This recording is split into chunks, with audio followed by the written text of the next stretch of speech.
बात करेंगे मार्केट की इस वक्त क्या स्थिति है।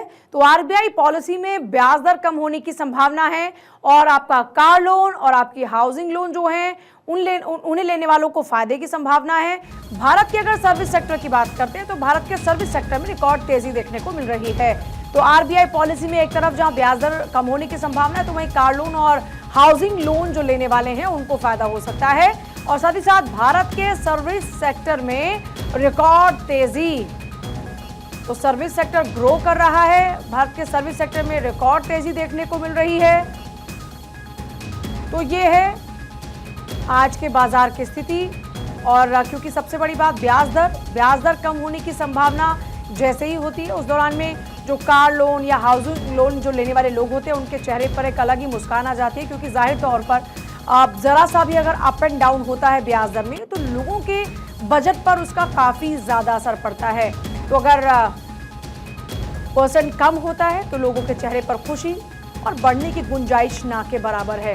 तो ऐसे में कम होने की संभावना है ब्याज दर के, और आरबीआई पॉलिसी में ब्याज दर कम होने की संभावना, जिससे आपका कार लोन हाउसिंग लोन जो है वो सस्ता हो सकता है और ऐसे में जो कार लोन या फिर हाउसिंग लोन लेने वाले हैं उनको फायदा होगा। इसके अलावा सबसे इंपॉर्टेंट बात, भारत के सर्विस सेक्टर में रिकॉर्ड तेजी देखने को मिल रही है। और देखिए ग्लोबली चाहे बहुत सारे इश्यूज इस वक्त हम देख रहे हैं वर्ल्ड वाइड, लेकिन उस सब का असर कंपैरेटिवली भारत पर हम कम ही देखते हैं। और यही वजह है कि भारत ऐसी सिचुएशन में भी सरवाइव करता है और देशों के मुकाबले। और हमारे साथ अर्थशास्त्री आकाश जिंदल हैं, जिनकी प्रेडिक्शंस भारत 24 पर अब तक जो भी रही हैं वो एकदम सटीक साबित होती है।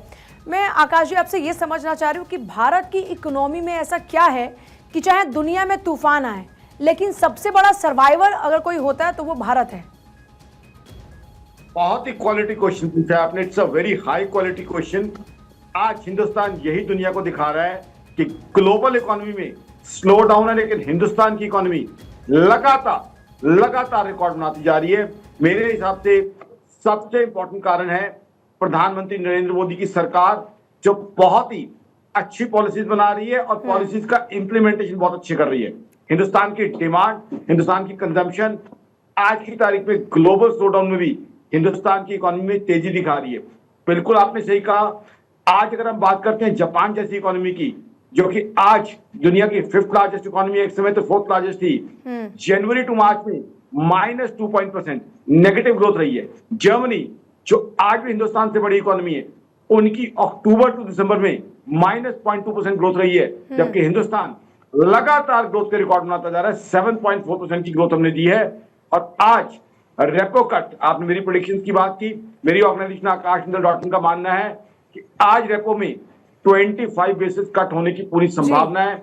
अगर वो कट हो जाता है, जिसकी संभावना में दिख रही है, उससे क्या है, लोगों के लिए कार लोन लेना, बाइक लोन लेना, होम लोन लेना और सुगम हो जाएगा, जिससे डिमांड और बढ़ेगी, इकोनॉमी में और तेजी आएगी, एम्प्लॉयमेंट अपॉर्चुनिटीज और आएंगी। तो हिंदुस्तान की इकोनॉमी लगातार बढ़ती जा रही है, जबकि ग्लोबल इकोनॉमी स्लो डाउन। मतलब आपकी बातों से मुझे समझ में आया कि हमारे पास प्रोडक्शन भी है और हमारे पास कंजम्पशन भी है, और ये सबसे बड़ी पावर है इंडिया की। बहुत शुक्रिया सर आपका बातचीत के लिए।